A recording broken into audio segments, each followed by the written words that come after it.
നിങ്ങൾ ആരാധിക്കുമ്പോൾ ആസ്വദിച്ചങ്ങ് ആരാധിക്കണം. ജീവിക്കണ ദൈവം. കാര്യം കൃപാസനത്തിൽ ആരാധന വരുമ്പോൾ അമ്മ ജീവനോടെ പ്രത്യക്ഷപ്പെട്ട ഇടത്താണ് നിൽക്കണം നമ്മളല്ലേ.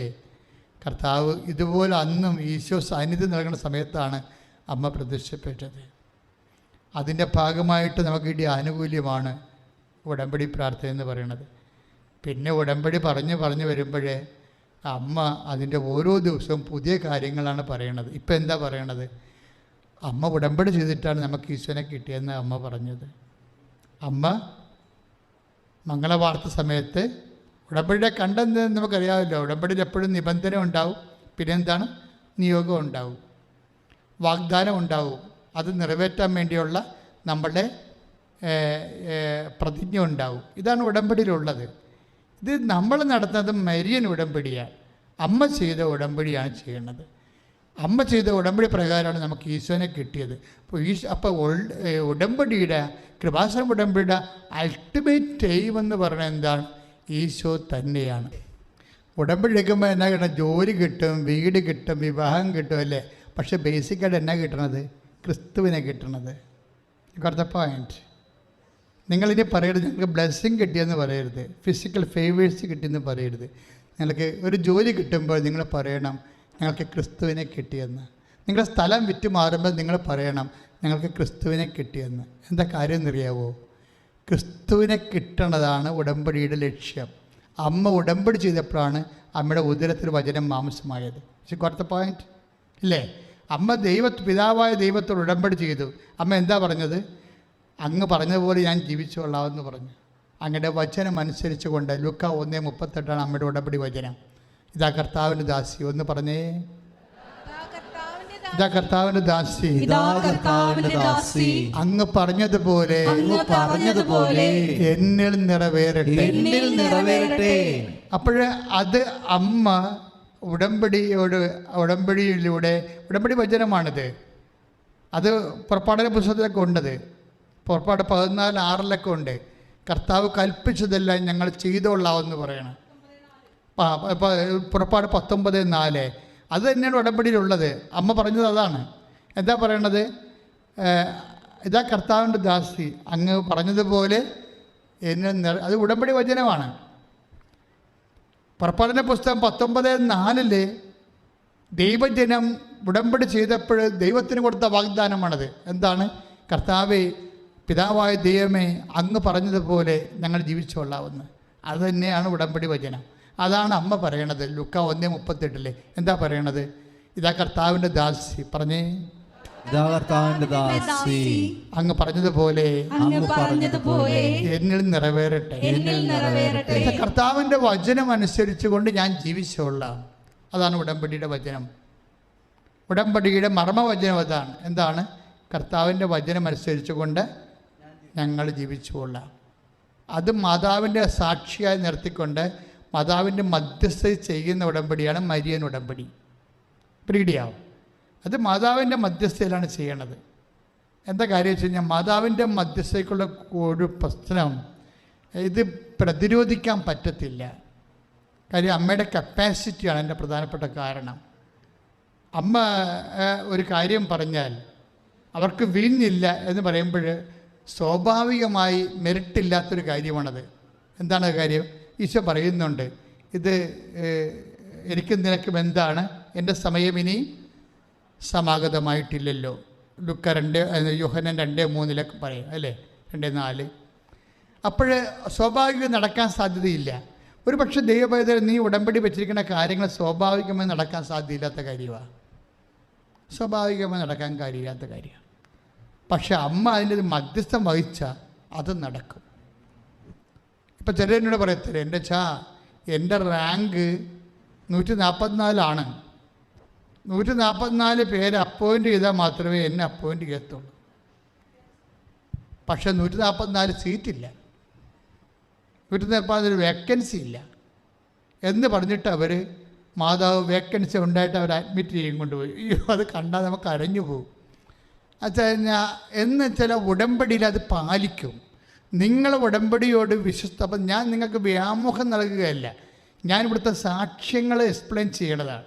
നിങ്ങൾ വിചാരിക്കരുത് നിങ്ങളെ ഇൻസ്റ്റിഗേറ്റ് ചെയ്യണം. No, never. എൻ്റെ ആവശ്യമില്ല. മറിച്ച് നിങ്ങൾ സാക്ഷ്യങ്ങൾ പരിശോധിക്കണം. ഓരോ സാക്ഷ്യവും എടുത്തിട്ട് പരിശോധിക്കണം. ഞങ്ങളുടെ കയ്യിൽ റിസർവ് ഇരിക്കുന്ന ഒരു 2000 സാക്ഷ്യങ്ങൾ ഈ ആഴ്ചയിൽ എല്ലാ ദിവസവും സർവ്വസമയ സാക്ഷ്യം എന്ന് പറഞ്ഞ് ഇടാൻ പോവുകയാണ്. അത് ഇതൊക്കെ എടുത്തുന്ന ആൾക്കാർ വെളിച്ചം കാണാത്ത സാക്ഷ്യങ്ങൾ. നമുക്ക് 2 സാക്ഷ്യങ്ങളെ ഒരു ദിവസം ഇടാൻ പറ്റത്തുള്ളൂ. അതുകൊണ്ട് സാക്ഷ്യങ്ങളിപ്പോൾ മുഴുവനായിട്ട് എടുത്ത് പുറത്തേക്ക് തരും.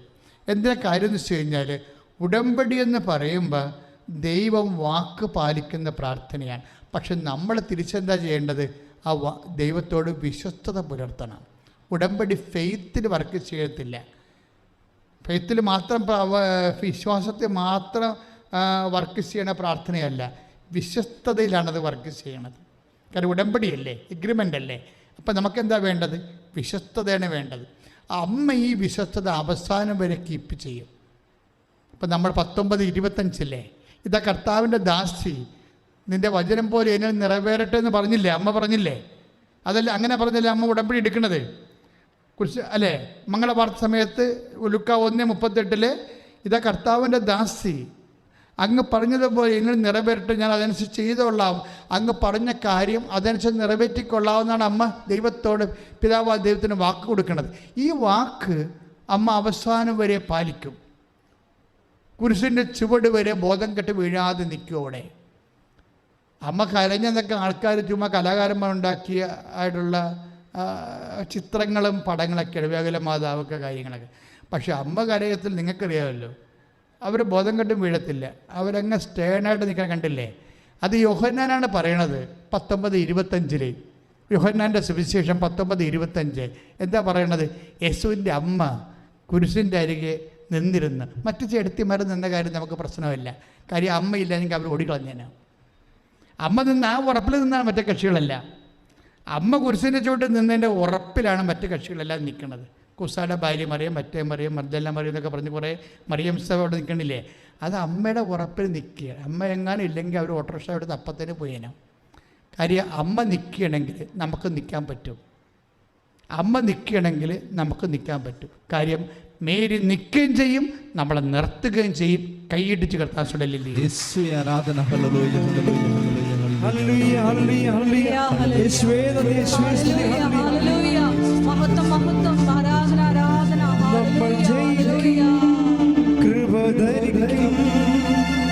അമ്മയോട് കൂടെ ജയിക്കും നമ്മൾ, ജയിക്കും കൃപ ധരിക്കും. അമ്മയോട് കൂടെ ജയിക്കും. അമ്മ കുരിശിൻ്റെ ചുവട്ട് നിൽക്കുമ്പോഴേ അപ്പായി ഉടമ്പടി പാലിക്കണത് കാണാം. അമ്മയോടന്ന് പറഞ്ഞായിരുന്നല്ലോ അല്ലേ? ഉടമ്പടി എടുക്കുന്ന സമയത്ത് പറഞ്ഞായിരുന്നു. എന്താ പറഞ്ഞത്? നിന്നിൽ ജനിക്കുന്നവൻ അത്യുന്നതൻ ദൈവപുത്രൻ എന്ന് വിളിക്കപ്പെടും അല്ലേ? അപ്പോൾ ലുക്ക 1:34, 35, 36 വചനങ്ങൾ എന്താ പറഞ്ഞത്? നീ അവൻ ഈശോ എന്ന് പേരിടണം, അവൻ വലിയവനായിരിക്കും, യാക്കോബിൻ്റെ ഗോത്രത്തിൽ അവൻ വലിയവനായിരിക്കും, പിതാവായ ദാവീദിൻ്റെ സിംഹാസനം ദൈവമായ കർത്താവ് അവന് നൽകും. അങ്ങനെ ഒത്തിരിയേറെ വാഗ്ദാനങ്ങൾ ആ ഉടമ്പടിയിൽ പിതാവായ ദൈവം അമ്മയ്ക്ക് നൽകുന്നുണ്ട്. മരിയൻ ഉടമ്പടി സ്റ്റഡി ചെയ്യണം അങ്ങനെയാണ്. അമ്മയ്ക്ക് യേശുവിനെ സ്വീകരിക്കുന്ന സമയത്ത് അമ്മയ്ക്ക് കുറേ വാഗ്ദാനങ്ങൾ കൊടുക്കുന്നുണ്ട്. ഈ വാഗ്ദാനങ്ങളൊക്കെ അമ്മ ആ ഉടമ്പടിയോടുകൂടി അങ്ങനെ വിശ്വസ്തയായിട്ട് നിൽക്കും. ഒരിക്കലും കംപ്ലൈൻ്റ് ഒന്നും ചെയ്യത്തില്ല. ഇത് ചാണാക്കുഴി പെറ്റ് കിടക്കുമ്പോഴും അമ്മ കംപ്ലൈൻറ്റ് ചെയ്യത്തില്ല. ചാണാക്കുഴി പെറ്റ് കിടക്കുമ്പോൾ പറയാമല്ലോ, ഇപ്പം എന്നോട് ഇങ്ങനല്ലല്ലോ പറഞ്ഞത്, അമ്മയ്ക്ക് വേണ്ടി തർക്കിക്കാം ഇല്ലേ? ഈ ദാസന്മാരും ദാസിമാരുടെ ഫീച്ചർ, ഉടമ്പടി എടുക്കുന്നവർ ദാസന്മാരും ദാസിമാരുമാണ്. അവിടെ ഫീച്ചർ എന്താണെന്നറിയാവോ? അവർ തർക്കിക്കത്തില്ല. ദൈവത്തിൻ്റെ വാഗ്ദാനങ്ങൾക്കെതിരാണ് സംഭവിച്ചുകൊണ്ടിരിക്കണമെങ്കിലും അവർ വിചാരിക്കും ദൈവത്തിൽ ഇത് നന്മയുണ്ടാക്കാൻ കഴിയും, എന്നിട്ട് അവർ മിണ്ടത്തില്ല. എൻ്റെ ദാസൻ തർക്കിക്കത്തില്ലെന്ന് പറയും അല്ലേ? 12:19 മത്തായിയുടെ സുവിശേഷം സ്തുതിക്കട്ടെ സ്തുതിക്കട്ടെ ഹല്ലേലൂയ. ഒന്ന് വായിച്ചോളൂ. സ്തുതിക്കട്ടെ സ്തുതിക്കട്ടെ സ്തുതിക്കട്ടെ ഹല്ലേലൂയ. യേശുവേ സ്തോത്രം. ഹല്ലേലൂയ ഹല്ലേലൂയ ഹല്ലേലൂയ ഹല്ലേലൂയ. സ്തുതിക്കട്ടെ യേശുവേ സ്തുതി. ഹല്ലേലൂയ ഹല്ലേലൂയ ഹല്ലേലൂയ ഹല്ലേലൂയ ഹല്ലേലൂയ. യേശുവേ നന്ദി. ഹല്ലേലൂയ ഹല്ലേലൂയ ഹല്ലേലൂയ. വായിച്ചോളൂ. മത്തായി 12:19. സ്തുതിക്കട്ടെ സ്തുതിക്കട്ടെ ഹല്ലേലൂയ ഹല്ലേലൂയ ഹല്ലേലൂയ മഹത്വം മഹത്വം ആരാധന ആരാധന യേശുവേ ആരാധന ആരാധന ആരാധന. ഹല്ലേലൂയ. 12:18 ഇതാ ഞാൻ തിരഞ്ഞെടുത്ത എന്റെ ദാസൻ, ഇതാ ഞാൻ തിരഞ്ഞെടുത്ത എന്റെ ദാസൻ, എന്റെ ആത്മാവ് പ്രസാദിച്ച എന്റെ പ്രിയപ്പെട്ടവൻ, എന്റെ ആത്മാവ് പ്രസാദിച്ച എന്റെ പ്രിയപ്പെട്ടവൻ, ഞാൻ അവന്റെ മേൽ എന്റെ ആത്മാവിനെ അയക്കും. 19 അവൻ വിജാതിയരെ ന്യായവിധി അറിയിക്കും. അവൻ തർക്കിക്കുകയോ ബഹളം കൂട്ടുകയോ ഇല്ല. തെരുവീതികളിൽ അവന്റെ ശബ്ദം ആരും കേൾക്കുകയില്ല. അവന്റെ സ്വരം ആരും കേൾക്കുകയില്ല. ഇത് ഉടമ്പടിയുടെ വിഷയമാണ്. ഉടമ്പടി എടുത്തിട്ടുള്ളവർ സംസാരിക്കത്തില്ല. ജീവിതത്തിൽ ഘടകവിരുദ്ധമായിട്ടാണ് സംഭവിക്കുമ്പോഴും അപ്പനിൽ നന്മയുണ്ടാക്കാൻ അപ്പന് കഴിയും. അപ്പൻ എന്നോട് വാക്ക് പാലിക്കും. അതാണ് ദാസൻ എന്ന്. ഉടമ്പടിയുടെ വിശ്വസ്ത പാലിക്കുന്നവരെയാണ് വിശുദ്ധ ഗ്രന്ഥം ദാസൻ എന്ന് പറയുന്നത്, അല്ലെങ്കിൽ ദാസി. ഈശോ അപ്പനോട് ഉടമ്പടി ചെയ്ത ആളാണ്. അമ്മയും ഈശോയും അപ്പനോട് ഉടമ്പടി ചെയ്ത ആളാണ്. ഇവർ രണ്ടുപേരെയും വിശുദ്ധ വചനം ദാസനും ദാസിയും എന്ന് വിളിക്കുന്നത്. ഉടമ്പടി ചെയ്യുന്നവർ എന്തിൻ്റെ ദാസിയാണ്? കർത്താവിൻ്റെ ദാസി, ലോകത്തിൻ്റെ ദാസിയല്ല. അതാണ് അമ്മ പറയണത്. ഇതാ കർത്താവിൻ്റെ ദാസി, അങ്ങേ വചനം പോലെ എന്നിൽ നിറവേറട്ടെ. അതുകൊണ്ടാണ് ഇടയന്മാർ പ്രാകൃത വേഷം കെട്ടി 2 മണിക്ക് പച്ചപ്പാതിലേക്ക് വരുമ്പോഴേ അമ്മ ഹൃദയത്തിൽ സംഗ്രഹിച്ച് കഴിയണം. അമ്മ തർക്കിച്ചില്ല. എന്നോട് ഇങ്ങനെയല്ലല്ലോ പറഞ്ഞത്, ദാവീദിൻ്റെ സിംഹാസനം തരുമെന്നൊക്കെ അല്ലേ പറഞ്ഞത്, ഞാൻ ചാണാക്കുഴിയിലാണല്ലോ കിടക്കണത്. പക്ഷേ ഷീ നെവർ ടോട്ട്. അവൾ സംസാരിച്ചില്ല. എന്തിനാണ് ബൈബിൾ പറയണത്? എന്നിട്ട് എന്താ പറയണത്? ഈ പ്രാകൃതമായ അവസ്ഥയിലാണെങ്കിലും ഇത് കഴിയുമ്പോൾ അപ്പൻ്റെ വാക്ക് പാലിക്കും. അപ്പൻ്റെ വാക്ക് അപ്പന് പാലിക്കാൻ അപ്പന് സമയമുണ്ടെന്ന് നമ്മളോട് പറയുന്നത് മാതാവാണ്. കൈ ഇടിച്ച് ശ്രദ്ധിക്കട്ടെ.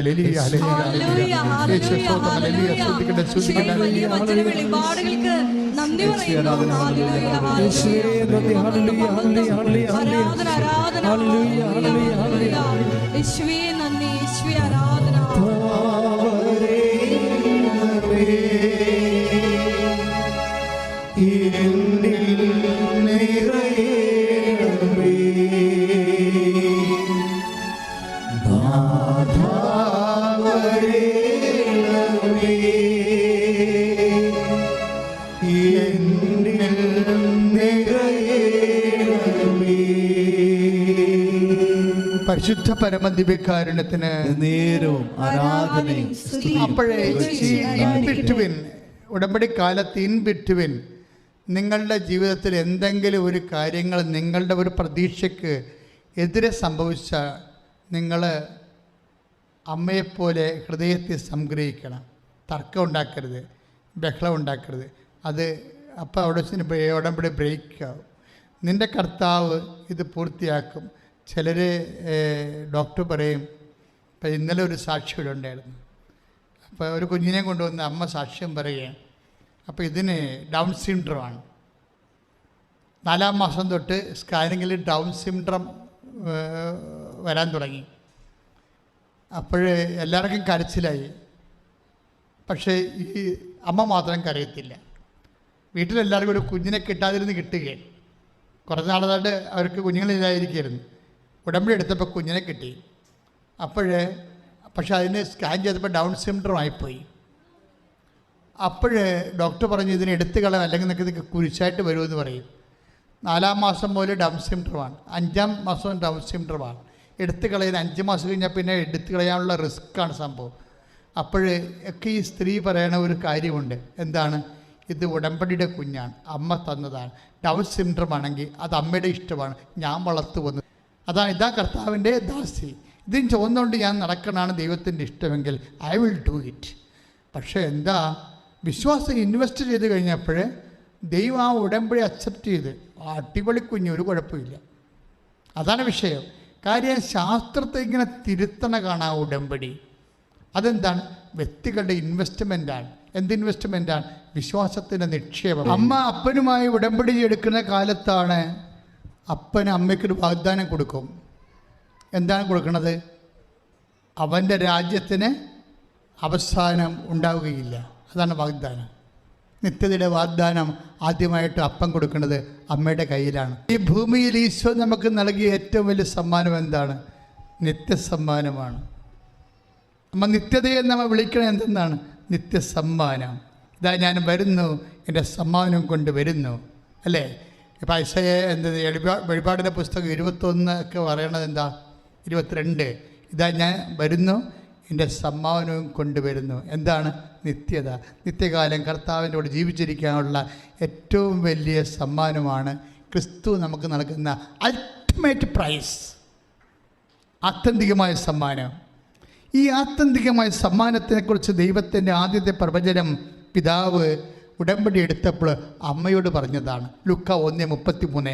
അവൻ്റെ രാജ്യത്തിന് അവസാനമുണ്ടാകത്തില്ല. ഈ വാഗ്ദാനം നിറവേറുന്നതിന് മുമ്പ് കുറേ കാര്യങ്ങളൊക്കെ ഉണ്ടായിരുന്നു. ഈശോ അമ്മയുമായി പലപ്പോഴും ചില അസ്വസ്ഥ്യങ്ങൾ അവരുടെ ജീവിതത്തിലുണ്ടായി. അമ്മയുടെയും മകൻ്റെയും ജീവിതത്തിൽ ഈശോയോട് പറയാതെ, അമ്മയോട് പറയാതെ ഈശോ ജെറുസലേമിൽ തന്നെ താമസിക്കുകയും അമ്മ പാഴ്നടപ്പ് നടന്ന് കുറേ കാശും പോയി സങ്കടപ്പെട്ട് തിരിച്ചു വരുന്ന ഭാഗങ്ങളൊക്കെ സഹിക്കാൻ പറ്റാത്ത ഭാഗങ്ങളാണ്. എൻ്റെ ഈശോ എന്ന് വിളിക്കോടാ, എന്താണ് നീ ഞങ്ങളോട് ഇങ്ങനെ ചെയ്തത്? നിൻ്റെ അപ്പനും ഞാനും കൂടി എന്ത് വിഷമിച്ചെന്നറിയാവോ? അപ്പോഴമ്മ ഈശോ ചോദിക്കണേ എന്താ? ഈ ഉടമ്പടി കാലത്ത് നമ്മൾ പലപ്പോഴും ഒന്ന് ഷെയ്ക്ക് ചെയ്തുകൊണ്ടിരിക്കും.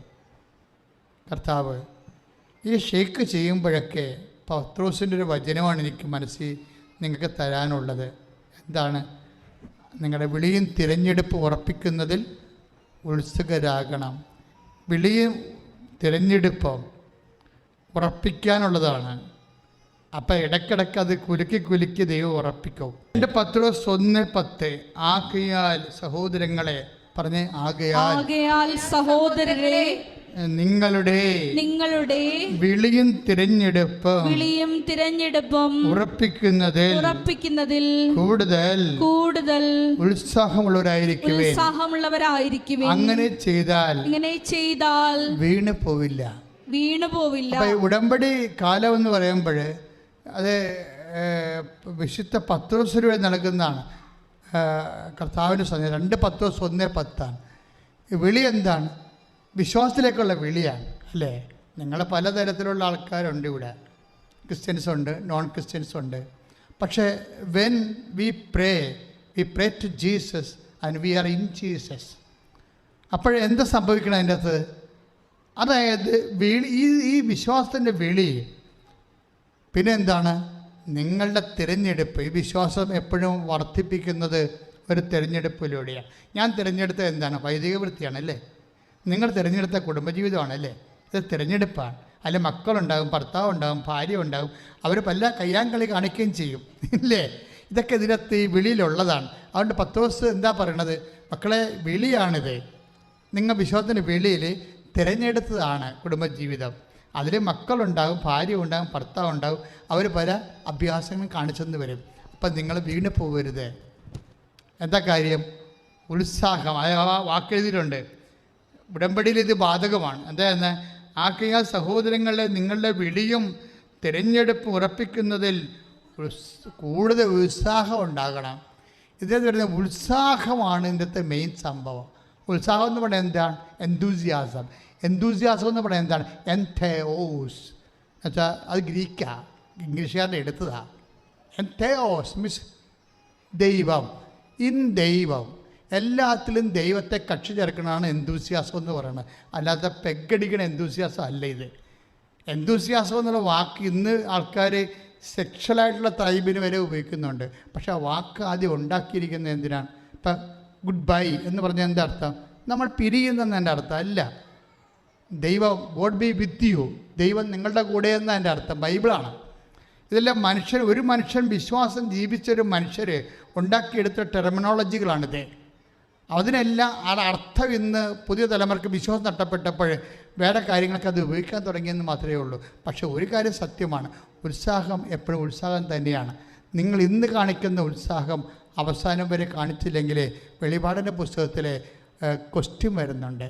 സ്മിർനായിലെ സഭയ്ക്ക് പോകും ഒക്കെ എഴുതുമ്പോൾ പറയും, നിങ്ങൾക്ക് ആദ്യം ഉണ്ടായിരുന്ന ഉത്സാഹം ഇന്നില്ല എന്ന് പറയും. 2-ാം അധ്യായം 4-ാം വാക്യം, എഫേസസിലെ സഭയുടെ ദൂതന് എഴുതുന്നത്, എങ്കിലും നിനക്കെതിരായി എനിക്കൊന്ന് പറയാനുണ്ട്. നിനക്ക് ആദ്യമുണ്ടായിരുന്ന സ്നേഹം നീ കൈവിടിഞ്ഞിരിക്കുന്നു. അതായത് മനുഷ്യന് ദൈവസ്നേഹം കുറയുമ്പോഴാണ് ബാക്കിയെല്ലാം കുറയണത്. ഇതെല്ലാം ആപ്പെക്സ് എന്ന് പറയണത് ദൈവസ്നേഹമാണ്. ഇപ്പം നിങ്ങൾക്ക് പശ്ചാത്താപം വേണമെന്ന് പറഞ്ഞോ, പശ്ചാത്താപം വേണമെങ്കിലും നിങ്ങൾ പശ്ചാത്താപം തരണമെന്ന് പ്രാർത്ഥിക്കരുത്. പശ്ചാത്താപമായിട്ടൊരു സാധനം ദൈവത്തിന് തരാൻ പറ്റത്തില്ല. നിങ്ങൾ പ്രാർത്ഥിക്കേണ്ടത് എനിക്ക് ദൈവസ്നേഹം തരണമെന്ന് പ്രാർത്ഥിക്കണം. അതിൻ്റെ ഫ്രൂട്ടായിട്ടാണ് പശ്ചാത്താപം വരണത്. മരമറിയാതെ കൊണ്ടേ കൊടിയിടരുത്. പറഞ്ഞ മനസ്സിലായില്ലേ? എനിക്ക് പശ്ചാത്താപം തരണമെന്ന് പറഞ്ഞുകൊണ്ട് തനതായിട്ട് നിലവിളിക്കരുത്. മറിച്ച് എനിക്ക് ദൈവസ്നേഹം തരണമെന്ന് പറയണം. അതോടുകൂടി എല്ലാം വരും. എനിക്ക് വെള്ളം തരണമേ എന്ന് പറഞ്ഞ് കിടന്ന് കാറരുത്.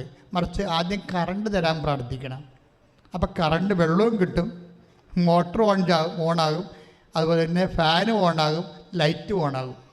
വെള്ളമാണ് പ്രശ്നം, കറണ്ടാണ് പ്രശ്നം. അതുകൊണ്ട് ദൈവസ്നേഹമാണ് നമ്മൾ ഫോക്കസ് ചെയ്യേണ്ടത്, അല്ല വേറെ ഒരു സാധനം ഫോക്കസ് ചെയ്യരുത്.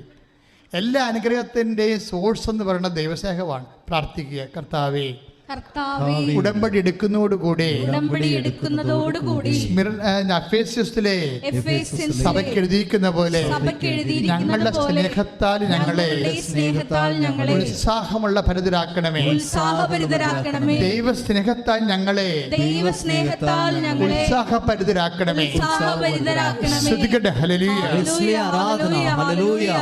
ഹല്ലേലൂയ, ഹല്ലേലൂയ, ഹല്ലേലൂയ.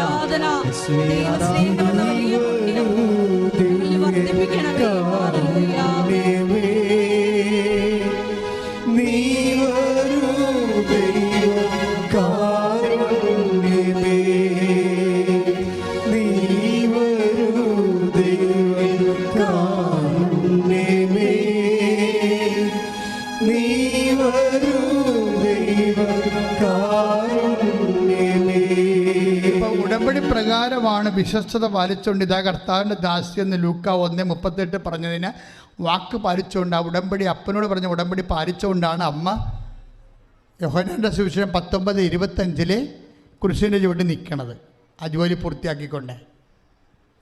ആ സമയത്താണ് അപ്പൻ ഉടമ്പടി പൂർത്തിയാക്കുന്നത്. അത് ആ കള്ളനോടൊന്ന് വിളിച്ച് പറയുന്നുണ്ട്. എന്താണ്? 23:40 ലൂക്ക 23:43 എന്താണ്? ഇന്ന് നീ എൻ്റെ കൂടെ പർദീസയിലായിരിക്കും. ഇതും ആദ്യത്തെ വചനം അപ്പ ആദ്യം അമ്മയോട് പറഞ്ഞില്ലേ, അവൻ്റെ രാജ്യത്തിന് അവസാനം ഉണ്ടാകത്തില്ല. ലൂക്ക 1:33. ആ അവൻ്റെ രാജ്യത്തിന് അവസാനം ഉണ്ടാകത്തിരുന്ന ഉടമ്പടി കാലങ്ങളിൽ ഇതിൻ്റെ ഇടയ്ക്ക് കുറേ പ്രശ്നങ്ങളൊക്കെ നടന്നായിരുന്നു. അമ്മ ഈസിനെ കാണാതെ പോണതും അമ്മ വിഷമിക്കണതും കുറേ കാര്യങ്ങൾ എന്തെല്ലാം നടന്നാലും അവസാനം കറങ്ങി തിരിഞ്ഞ് വണ്ടി സ്റ്റാൻഡിൽ തന്നെ പിടിക്കും. എന്താണ്? അപ്പൻ്റെ വാക്ക് പാലിക്കും, അപ്പൻ ഉടമ്പടി പാലിക്കും. അമ്മയോട് അന്ന് പറഞ്ഞതാണ് അവൻ്റെ രാജ്യത്തിന് അവസാനം ഉണ്ടാകില്ലെന്ന്. അത് ഈ കുരിശിൻ്റെ ചുവട്ടിൽ വെച്ച് അമ്മയെ കാണിക്കും അപ്പൻ ഉടമ്പടി പാലിച്ചുകൊണ്ട്. എന്താ പറയണത്? 23:24 എന്താണ്? ഈശോ നല്ല കള്ളനോട് പറഞ്ഞു. എന്താ പറഞ്ഞത്? നീ ഇന്ന് എൻ്റെ കൂടെ അത് തന്നെ. അതായത് അവൻ്റെ രാജ്യത്തിന് അവസാനമുണ്ടാവുകയില്ല. എന്താ വിഷയമെന്ന് പറയണത്? ഇതുപോലെ തന്നെയായിരിക്കും നമ്മുടെ ജീവിതത്തിൽ എപ്പോഴായാലും ഈ ഉടമ്പടി ദൈവം പാലിച്ചിരിക്കും. അത് നമ്മൾ അവിശ്വസ്തരായാലും ദൈവം ഉടമ്പടി പാലിക്കും. പക്ഷെ നമുക്ക് അനുഭവിക്കാൻ യോഗ്യത എന്ന് ഞാൻ പറഞ്ഞില്ലേ, അവർ വീടുകൾ പണിയും, അതിൽ താമസിക്കും, അവരുടെ മുന്തിരിത്തോട്ടങ്ങൾ വെച്ച് പിടിപ്പിക്കും, അതിൻ്റെ ഫലം അനുഭവിക്കാൻ യോഗ്യത എന്ന് പറയണത് ഐസയാ 65:21. അവർ വീടുകൾ പണിയും, പക്ഷേ നാട്ടുകാർ കയറി താമസിക്കരുത്. നമുക്കത് വിൽക്കേണ്ടി വരരുത്. മനസ്സിലായില്ലേ? നമ്മൾ നാല് കട പോയി അവസാനം അതിൻ്റെ അവിടെ താമസിക്കാൻ ആരും ഇല്ലാതെ എത്ര വീടുകളാണ് ശവക്കൊട്ടം പോലെ കിടക്കുന്നത്. ഇത് അനുഗ്രഹം കിട്ടണ കൊണ്ടായില്ല. അച്ഛൻ എവിടെയാണ് തുടങ്ങിയതെന്നോ നിങ്ങൾ ചിന്തിക്കണം. തുടങ്ങിയ ഭാഗത്തേക്ക് പരിശുദ്ധാത്മ കൊണ്ടൊന്ന് അവസാനിപ്പിക്കുന്നത്. എന്താ പറയണത്? അനുഗ്രഹം പോലെ തന്നെ പ്രധാനപ്പെട്ടതാണ് അനുഭവിക്കാനുള്ള യോഗ്യത. അപ്പം ദൈവത്തോട് പ്രാർത്ഥിക്കുന്ന വ്യക്തികൾ 3 കാര്യം പ്രാർത്ഥിക്കുമ്പോൾ നമുക്ക് ലഭിക്കുന്നതിൽ 3 കാര്യങ്ങളുണ്ട്.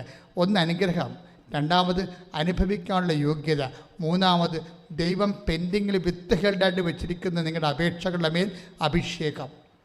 അത് ഐസയാണ് കസറണത്. ദൈവം ചില കാര്യങ്ങൾ പിടിച്ചു വെക്കും. അതിന് ചിലപ്പോൾ സമയമെടുക്കും. പക്ഷേ നിങ്ങൾക്ക് തൽക്കാല ആശ്വാസത്തിന് വേണ്ടി അഭിഷേകം നൽകും. അതിൻ്റെ കൂടെ ഉള്ളതാണ്. അപ്പം ചിന്തിക്കണം. അതായത് പ്രാർത്ഥനയ്ക്ക് ഉത്തരം 3 വിധത്തിലാണ്. ഒന്ന്, ഡയറക്റ്റ് ഫിസിക്കൽ ഫേവേഴ്സ്. നിങ്ങൾ ചോദിക്കുന്നത് അതുപോലെ തന്നെ. മകൻ മീൻ ചോദിച്ചാൽ പകരം പാമ്പിനെ കൊടുക്കുമോ? 11:7 ലൂക്കാൻ്റെ സുവിശേഷം. മകൻ മീൻ ചോദിച്ചാൽ പകരം പാമ്പിനെ കൊടുക്കുമോ? മുട്ട ചോദിച്ചാൽ പകരം തേളിനെ കൊടുക്കുമോ എന്ന് ചോദിച്ചതിനെ തരുമെന്ന് അതിൻ്റെ അർത്ഥം. അത് വാഗ്ദാനമാണ്. പക്ഷേ ചില സംഭവങ്ങൾ എന്ത് കിട്ടിയാലും നമുക്ക് അനുഭവിക്കാൻ യോഗ്യത ഉണ്ടാകണം. ആദ്യം പറഞ്ഞ ചേച്ചിക്ക് എന്താ സംഭവിച്ചത്? 54 വയസ്സിൽ ഇവിടെ ഉടമ്പടി എടുത്ത് പ്രഗ്നൻ്റായ ചേച്ചിയില്ലേ, ഒരു കുഞ്ഞിനെ കൊണ്ടുവന്ന സാക്ഷ്യം പറഞ്ഞു. 55-ാമത്തെ വയസ്സിൽ 5 വയസ്സ് അവനെ 5 വയസ്സാകുമ്പോൾ അവർക്ക് 60 വയസ്സാകും. പക്ഷേ കുഞ്ഞിനെ ചോദിച്ചപ്പോൾ കൊടുത്തു. അത് ഉടമ്പടിയുടെ ബലമാണത്. പക്ഷേ അതല്ല, അവർക്ക് എന്താ സംഭവിച്ചതെന്ന് നോക്കിയേ. അവർക്ക് കുഞ്ഞുണ്ടായിരുന്നതാണ്. ഒരു മകനെ അവർ വളർത്തിയതാണ്. 21 വയസ്സ് വരെ വളർത്തിയതാണ്. ആ മകൻ 21-ാമത്തെ വയസ്സിൽ വണ്ടി ഇടിച്ച് മരിച്ചു. അതാണ് പ്രശ്നം. നമുക്ക് അനുഗ്രഹം കിട്ടണമല്ല പ്രശ്നം, അനുഭവിക്കാനുള്ള യോഗ്യതയാണ് നമ്മൾ ടാർഗറ്റ് ചെയ്യേണ്ടത്. ദൈവം ദുഷ്ടൻ്റെ മേലും ശിഷ്ടൻ്റെ മേലും പ്രാർത്ഥിക്കുന്നവൻ്റെ മേലും യുക്തിവാദിയുടെ മേലും നിരീശ്വരന്മാരുടെ മേലും മനുഷ്യനാണോ അവന് ആവശ്യമായ അനുഗ്രഹങ്ങളെല്ലാം കൊടുക്കും. അത് ബൈ ബർത്ത് ജനറ്റിക് ബ്ലെസ്സിങ്സ് ആണത്. നിങ്ങൾ സന്താന പുഷ്ടികളുവരായി പെരുകി ഭൂമിയെ കീഴടക്കാൻ പറയുമ്പോൾ അത് ബുദ്ധി കൊണ്ടായാലും ശരി, വിദ്യാഭ്യാസം കൊണ്ടായാലും ശരി, നിൻ്റെ ജീവിതത്തെ കീഴടക്കാൻ ദൈവം ആദ്യമേ ജനറ്റിക് ബ്ലെസ്സിങ് കൊടുത്തിട്ടുണ്ട്. അതിനെ തന്നെ ഈ ഫ്രീ ഓക്സിജൻ വരെ ഉള്ളത്. അതുകൊണ്ട് ഒരു അനുഗ്രഹം കിട്ടാൻ വേണ്ടി പ്രാർത്ഥിക്കേണ്ട കാര്യമില്ല. പക്ഷേ അത് നിലനിൽക്കാൻ പ്രാർത്ഥിച്ചാൽ മതിയാകത്തുള്ളൂ. അനുഭവിക്കാനുള്ള യോഗ്യത എന്ന് പറയുന്ന പ്രധാനപ്പെട്ട വിഷയമാണ്. അത് ഐസയാ 65:21 ഇന്ന് വീട്ടിൽ പോയി വായിക്കണം. അവർ മുന്തിരിത്തോട്ടം വെച്ച് പിടിപ്പിക്കും, അതിലവർ ഫലം അനുഭവിക്കുമെന്ന് എഴുതിയിരിക്കുന്നത്. ഐസയ പറയുന്ന ഭാഗങ്ങളുണ്ട് വേറെ. നിങ്ങൾ മുന്തിരിത്തോട്ടം പിടിപ്പിക്കും, കണ്ടവൻ അനുഭവിക്കുമെന്ന്. അവിടെ അങ്ങനെ വരരുത്. നിങ്ങൾ പിടിപ്പിക്കുന്ന മുന്തിരിത്തോട്ടങ്ങൾ, നിങ്ങൾക്കുണ്ടാക്കുന്ന വരുമാനങ്ങൾ വേറെ ആൾക്കാർ അല്ലെങ്കിൽ ആശുപത്രിക്കാരൊക്കെ അനുഭവിക്കാൻ പോയാൽ എന്താ ശരിക്കണേ? പ്രൊട്ടക്ഷനാണ് ഈ പ്രോബ്ലം. ജോബിന് പോലും എല്ലാം കൊടുത്തപ്പോൾ ദൈവം കൂടെ പ്രൊട്ടക്ഷൻ കൊടുത്തായിരുന്നു. സാത്താനെ തൊടാൻ പറ്റാഞ്ഞ കാര്യം അതാ. അതുകൊണ്ട് സാത്താൻ തൊട്ടില്ല. അപ്പോൾ നിന്നെ അവൻ തള്ളിപ്പറയും. നീ അവനെ തൊടാൻ ഞാൻ അവനെ തൊടാൻ അനുവദിച്ചാൽ മതി. ജോബ് 1:10 എന്താ പറയണത്? അപ്പം ദൈവം പറയും നോ. ആ ജോബിൻ്റെ 1:6 പറയണത്, നീ അവന് ചുറ്റും വേലി കെട്ടി വെച്ചിരിക്കുന്നു. ഇതാണ് സംരക്ഷണം എന്ന് പറയണത്. ഇപ്പം ദൈവത്തിന് നമുക്ക് വേണ്ടത് എന്താണ്? വേലികെട്ട സംരക്ഷണം ഉള്ളതിന് അനുഭവിക്കാനുള്ള യോഗ്യത, അതിനുള്ള അവകാശം, അതിനുള്ള അനുഗ്രഹം, അതിനുള്ള അഭിഷേകം. ഇനി ദൈവം ചില അനുഗ്രഹങ്ങൾ വിത്തുകളിലാക്കി കളയും. വിത്തുകൾ എന്ന് പറയുന്നത് ചില കാര്യങ്ങൾ നിങ്ങൾ അവിടെ നിന്ന് കൈയും കാലിട്ട് അടിക്കരുത്, ദൈവത്തോട് പിറുപിറുക്കരുത്, തർക്കം ഉണ്ടാക്കരുത്. മറിച്ച് അമ്മയെപ്പോലെ ഹൃദയത്തെ സംഗ്രഹിക്കണം. 2:48 അനുസരിച്ച് കൊണ്ട്. കാര്യം അപ്പനിത് കറക്റ്റ് ചെയ്യും കുറച്ച് കഴിയുമ്പോഴെന്ന് വിചാരിച്ച് അപ്പനെ വിശ്വാസത്തിൽ എടുക്കണം. ഉടമ്പടി എന്ന് പറയുന്നത് അപ്പനെ വിശ്വാസത്തിൽ എടുക്കുന്ന പ്രാർത്ഥനയാണ്. എൻ്റെ ദൈവം എന്നെ സെറ്റ് ചെയ്യും. ഞാൻ ചോദിച്ചു ചിലപ്പോൾ അതുപോലെ തരത്തില്ല, അതിനേക്കാൾ ഭംഗിയായിട്ട് ദൈവം എന്നെ ക്രമീകരിച്ചോളും. അപ്പം നിങ്ങൾ ഓർക്കും ഇതല്ലല്ല ഞാൻ ചോദിച്ചാൽ അതല്ല ചോദിച്ചെന്ന് പറയുമ്പോൾ ദൈവമായിട്ട് തർക്കിക്കരുത്. ചിലപ്പോൾ അതായിരിക്കും നിങ്ങൾക്ക് നല്ലത്, നിൻ്റെ ഒരു സാഹചര്യത്തിന് നല്ലത്. അല്ല മറ്റുള്ളവർക്ക് അത് കിട്ടിയല്ലോ, മറ്റുള്ള ആൾക്കാർ കമ്പയർ ചെയ്യരുത്. അടുത്ത ആഴ്ച നമുക്ക് ഒത്തിരിയേറെ കാര്യങ്ങൾ നിങ്ങൾ ഇതിനേക്കാൾ വരി ദൈവം നിങ്ങളോട് സംസാരിക്കും. ഇപ്പോൾ എഴുന്നേൽക്കുക, ശ്രദ്ധിക്കട്ടെ. ഹല്ലേലൂയ, ഹല്ലേലൂയ, ഹല്ലേലൂയ, ഹല്ലേലൂയ, ഹല്ലേലൂയ. യേശുവേ ആരാധന. ഹല്ലേലൂയ. രോഗമുള്ളിടത്തെല്ലാം കൈകൾ വെച്ചുകൊണ്ട് പ്രാർത്ഥിക്കട്ടെ. രോഗമുള്ളവർ രോഗമുള്ളിടത്ത് കൈ വെച്ച് പ്രാർത്ഥിക്കണം. അതുപോലെ തന്നെ പലതരത്തിലുള്ള വിഷയങ്ങളില്ലേ, വസ്തു വിൽപ്പന, കടങ്ങൾ, അവരൊക്കെ കൈ ഉയർത്തി പ്രാർത്ഥിക്കണം. രോഗമുള്ളവർ കൈ ഉള്ളിടത്താണ് രോഗമുള്ള. ഇപ്പോൾ ഓൺലൈനിലുള്ളവർ ശ്രദ്ധിക്കണം കേട്ടോ, ഓൺലൈനിലുള്ളവർ എപ്പോഴും ശ്രദ്ധിക്കണം. അവർ രോഗമുള്ളയിടത്ത് കൈവെക്കണം. എന്ത് രോഗമായാലും, PCOD, അതുപോലെ തന്നെയുള്ള മറ്റു രോഗങ്ങൾ, തൈറോയിഡ്, ക്യാൻസർ, കരരോഗങ്ങൾ, കിഡ്നി രോഗങ്ങൾ, ഹൃദയ രോഗങ്ങൾ, സോറിയാസിസ് രോഗങ്ങൾ, സർവാംഗൻ രോഗമാണെങ്കിൽ 2 കൈയും പിണച്ച് ശരീരം മൊത്തം കർത്താവിന് കൊടുത്തതുപോലെ ഇങ്ങനെ സമർപ്പിച്ചത് നിന്നാൽ മതി. കർത്താവേ, ഞങ്ങൾ മുഴുവനായി ഞങ്ങളെ അങ്ങേക്ക് നൽകുന്നു. കടങ്ങളുള്ളവർ കൈപൊക്കി നിൽക്കണം, പ്രാർത്ഥിക്കണം. മക്കളില്ലാത്തവരും കൈപൊക്കി നിൽക്കണം, കൈ ഉയർത്തി പ്രാർത്ഥിക്കണം. ജോലിയില്ലാത്തവർ, ടെസ്റ്റ് എഴുതുന്നവർ, പരീക്ഷ എഴുതുന്നവർ, പോയി കഴിഞ്ഞവർ, റിസൾട്ട് പ്രതീക്ഷിക്കുന്നവരെ കൈപൊക്കി പ്രാർത്ഥിക്കണം. കോടതി കേസുള്ളവർ കൈപൊക്കി പ്രാർത്ഥിക്കണം. അതുപോലെ ജീവിതത്തിൻ്റെ വ്യത്യസ്തമായ മണ്ഡലങ്ങളിലെ പ്രയാസങ്ങളിലൂടെ ഞെരുക്കത്തിൽ കടന്നു പോകുന്നവരെ കൈപൊക്കി പ്രാർത്ഥിക്കണം. രോഗമുള്ളവർ മാത്രം ആ രോഗമുള്ളിടത്ത് കൈവച്ച് പ്രാർത്ഥിക്കണം. അച്ഛൻ 2നെയും കൂടി അഡ്രസ്സ് ചെയ്തുകൊണ്ട് പ്രെയർ ചെയ്യാൻ പോവുകയാണ്. കർത്താവ് നിങ്ങളെ സഹായിക്കുന്ന സമയമാണ്. അമ്മ ജ്വലിക്കുന്ന മധ്യസ്ഥമായിട്ട് നിങ്ങളുടെ കൂടെയുണ്ട്. നിങ്ങൾ കൈവിട്ട് കളയത്തില്ല. കർത്താവെ, ഞാൻ അങ്ങയുടെ തിരുസേനയെ സമർപ്പിച്ച് പ്രാർത്ഥിക്കുന്നു. ഈശോയെ, ഞാൻ അങ്ങയുടെ തിരുസേനയെ സമർപ്പിച്ച് പ്രാർത്ഥിച്ച് രോഗമുള്ളവരെല്ലാം അങ്ങ് സ്പർശിക്കണം. അവിടെ കൈകളുടെ പകരം അങ്ങയുടെ കൈകൾ വെക്കണമെന്ന് പ്രാർത്ഥിക്കുന്നു. അവിടെ കൈകൾക്ക് പകരം അങ്ങയുടെ കൈകൾ വെക്കണമെന്ന് പ്രാർത്ഥിക്കുന്നു. കർത്താവെ, അങ്ങയുടെ കൈകൾ വെക്കണമെന്ന് പ്രാർത്ഥിക്കുന്നു. അങ്ങയുടെ തിരുമുറുവാർന്ന വലതുകരം വെക്കണമെന്ന് പ്രാർത്ഥിക്കുന്നു. രോഗമുള്ളിടത്ത് കർത്താവെ, അങ്ങയുടെ തിരുമുറുവാർന്ന വലതുകരം വെക്കണമെന്ന് പ്രാർത്ഥിക്കുന്നു. കർത്താവെ, ആണിപ്പെടുത്താറുന്ന അത്ഭുതകരം വെക്കണമെന്ന് പ്രാർത്ഥിക്കുന്നു. കർത്താവെ, മാരക രോഗങ്ങൾ, തീരാവ്യാധികൾ ഇപ്പോഴേ ഉള്ളക്കാലം മുതൽ ഉച്ചവരെ യേശു ക്രിസ്തുവിൻ്റെ വിശുദ്ധ രക്തത്താൽ കഴുകപ്പെടേണ്ട മാരക രോഗങ്ങൾ യേശു നാമത്തിൽ മാറിപ്പോകട്ടെ. ശ്രദ്ധിക്കട്ടെ, ശ്രദ്ധിക്കട്ടെ.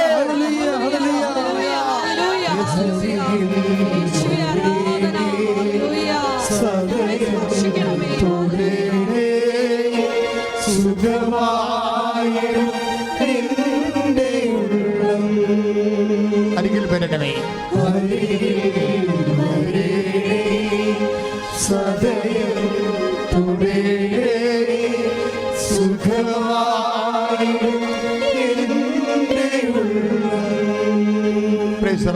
വീടില്ലാത്തവരെ കൈ ഉയർത്തി പ്രാർത്ഥിക്കണം.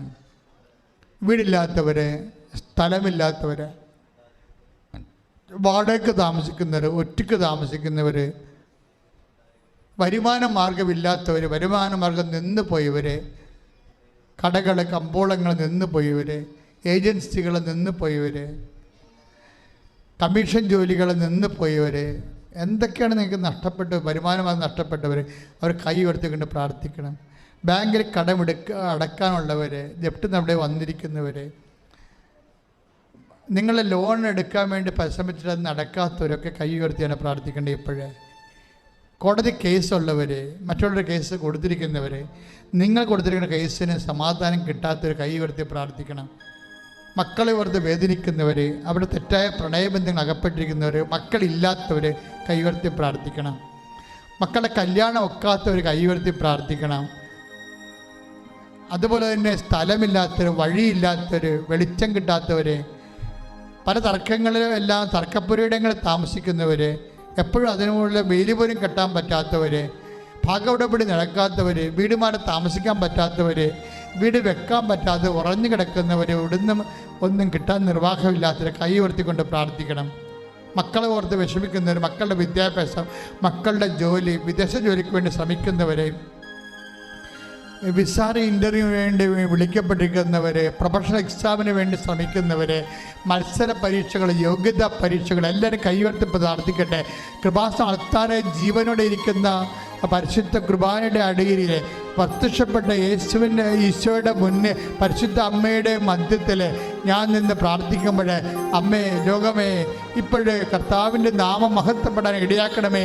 സ്തുതിക്കട്ടെ, സ്തുതിക്കട്ടെ. ഹല്ലേലൂയ, ഹല്ലേലൂയ, ഹല്ലേലൂയ, ഹല്ലേലൂയ.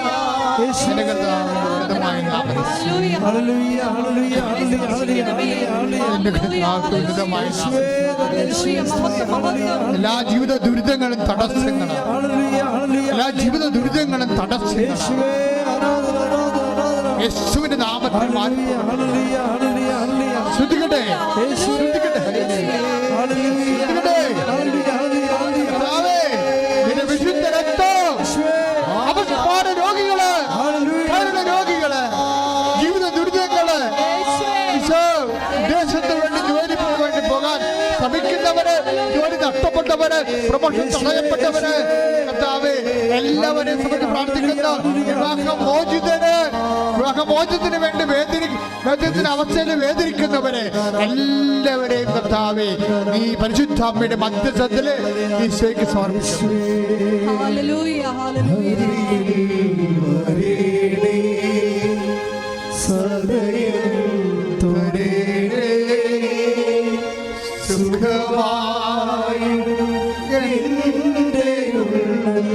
അരികിൽ വരണമേ യേശു,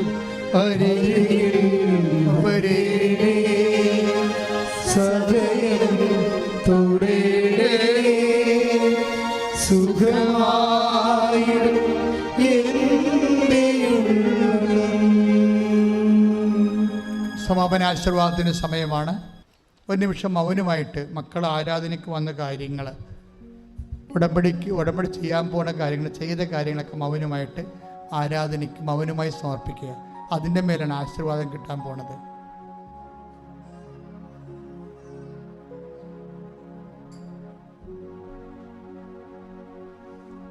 മൗനമായി പ്രാർത്ഥിക്കുക, കണ്ണടച്ച് മൗനമായിട്ട് പ്രാർത്ഥിക്കുക.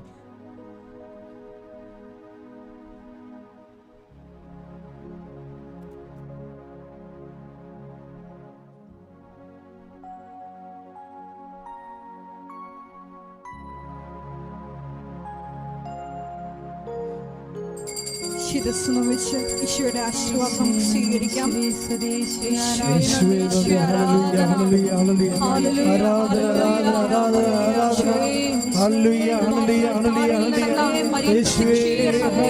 സഭയുടെ മേൽസാധികാരം ഉപയോഗിച്ചുകൊണ്ട് തിരുസഭ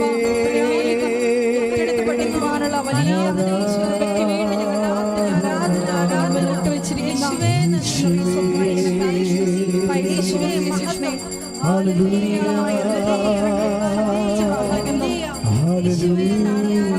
എല്ലാ മക്കളുടെയും യോഗങ്ങളെ എല്ലാവരെയും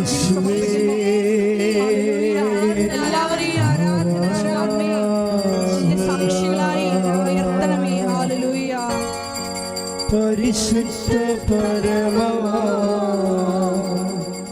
ദിവ്യകാരുണ്യമേ, എന്നുമെന്നും അങ്ങേക്കാരാധന.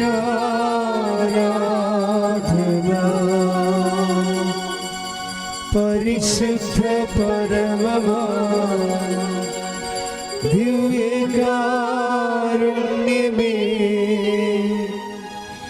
എന്നുമെന്നും അങ്ങേക്കാരാധന.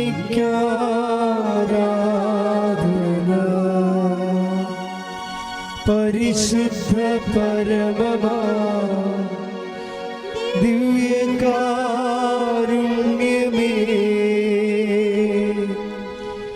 എന്നുമെന്നും അങ്ങേക്കാരാധന.